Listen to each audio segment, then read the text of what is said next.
দর্শক, শেরপুরে দিন দিন জনপ্রিয় হচ্ছে মালচিং পদ্ধতিতে সবজির চাষাবাদ। এ বিষয়ে বিস্তারিত জানাচ্ছেন সহকর্মী জুবাইদুল ইসলাম।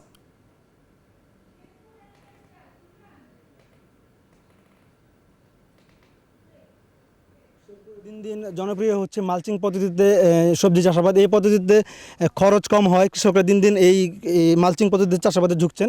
এই মালচিং পদ্ধতিতে চাষাবাদ করার কারণে কিন্তু শ্রমিক খরচ কম লাগে এবং পানি কম লাগে। এছাড়া এই পদ্ধতিতে চাষাবাদের কারণে সবজির ফলন বেশ ভালো হয়। আমরা কথা বলেছি কৃষি বিভাগের সঙ্গে, তারা আমাদের জানিয়েছেন যে এই পদ্ধতিতে নিড়ানির প্রয়োজন কম হয় এবং সারও কম লাগে, সেচের পরিমাণ কম লাগে।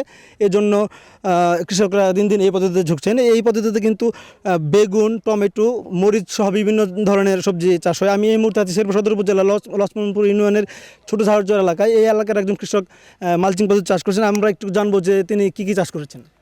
গত বছর আমি মরিচ করেছি এবং শসা করেছিলাম। তো মরিচে আমার বেনিফিট আসায় এবার চিন্তা ভাবনা করেছি যে টমেটো করব এবং বেগুন করব।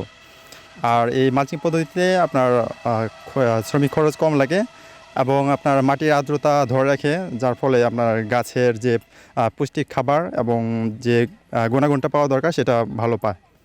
ধন্যবাদ। আমরা শুনছিলেন যে একজন কৃষক জানাচ্ছিলেন যে মালচিং পদ্ধতিতে কিন্তু এই সুবিধাগুলো রয়েছে। তো এই ছিল শেরপুর থেকে আমার কাছে সর্বশেষ।